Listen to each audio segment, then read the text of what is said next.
l'occasion de la semaine du cerveau qui démarre aujourd'hui, nous verrons que les scientifiques sont capables de lire dans nos pensées. Nous avons pu suivre une expérience étonnante menée à Nancy et puis nous rejoindrons pour le coup d'envoi de cette manifestation la salle du Mémo de Maxéville, Laurent Kessler, le coordinateur de cette manifestation.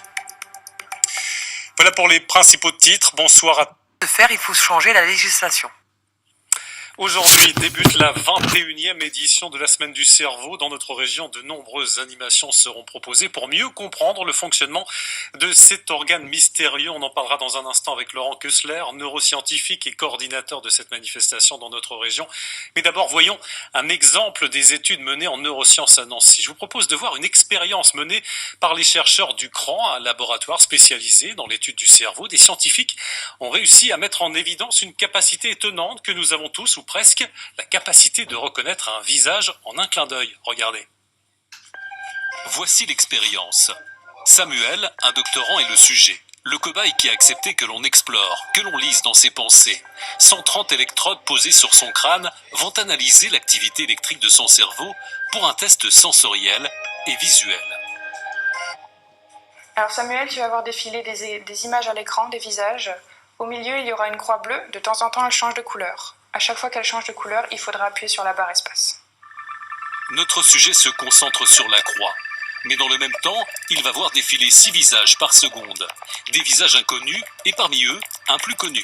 Son cerveau va par lui-même se synchroniser sur toutes les images et émettre des ondes caractéristiques qui vont trahir sa reconnaissance du sujet. Ce qu'on voit ici, ces plus petits pics, vous voyez qu'ils apparaissent en fait exactement au moment où apparaissent les visages célèbres. Et donc ça reflète bien le fait que Samuel ait fait la différence entre les visages célèbres qui étaient présentés une fois sur 7 et les visages inconnus qui étaient présentés tout le reste du temps. Là, il est parvenu à reconnaître Danny Boone parmi d'autres visages qui étaient totalement inconnus pour lui. Ces scientifiques sont donc capables de décoder notre cerveau, de comprendre quelles ondes s'activent à la reconnaissance d'un visage. Un domaine de recherche complexe sur lequel travaille depuis près de 20 ans le professeur Bruno Rosion, un des meilleurs spécialistes en Europe. Au niveau des mécanismes, on sait qu'il y a des mécanismes complexes de perception et mémoire. On connaît les structures cérébrales qui sont impliquées. On sait que c'est davantage votre hémisphère droit. Il y a une étude récente qui estimait que les gens pouvaient connaître jusqu'à à peu près 5000 visages. Et encore, c'est une sous-estimation parce qu'ils ont testé des étudiants. À part ça, je pense effectivement que ça n'existe que dans l'espèce humaine. Il y a des raisons de penser qu'au cours de l'évolution humaine, le visage s'est diversifié sur un plan morphologique pour maximiser la reconnaissance individuelle.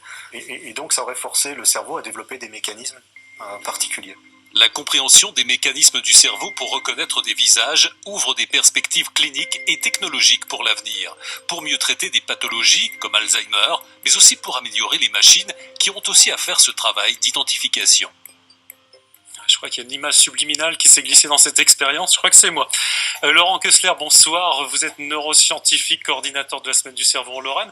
Une précision tout d'abord sur cette expérience qu'on vient de voir. Le sujet n'a pas parlé. C'est à la lecture de son cerveau que vous avez pu savoir s'il reconnaissait des visages connus. En clair, vous parvenez à lire dans nos pensées. Ça peut faire peur. On est au-delà du détecteur de mensonges. Alors effectivement, ça pourrait faire peur. Maintenant, dans la communauté scientifique et dans le domaine scientifique, il faut savoir qu'il y a de nombreuses sécurités qui régissent la recherche. À titre d'exemple, les comités d'éthique sont là pour veiller à ce que ces technologies-là qu'on utilise dans un domaine médical ou clinique, eh bien, restent dans ce secteur-là. Mais les techniques modernes d'imagerie nous permettent effectivement d'aller lire dans certaines pensées, oui. Alors justement, votre travail en tant que neuroscientifique, c'est de mieux comprendre les mécanismes du cerveau. Ce que vous dites souvent, c'est que si on n'a pas la notice, on ne peut pas s'en servir.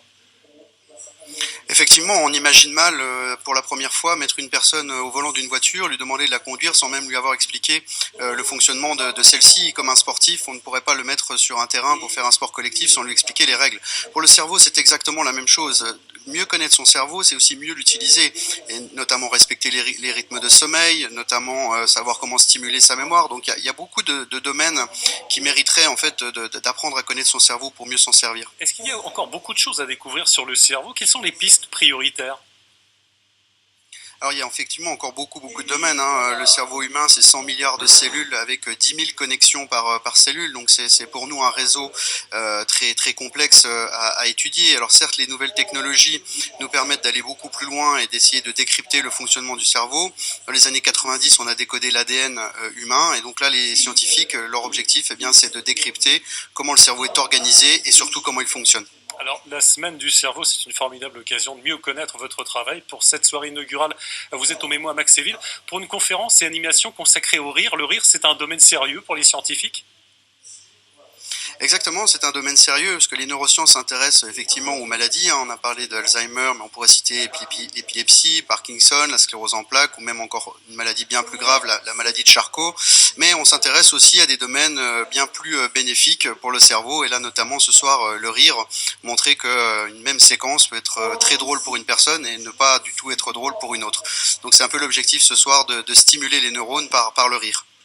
Merci beaucoup Laurent Kessler. Je rappelle donc que toutes les animations seront à retrouver sur le site internet de la Semaine du Cerveau, semaine-du-cerveau.fr. Merci beaucoup d'être intervenu dans ce journal, Laurent Kessler. Merci. On poursuit avec du sport.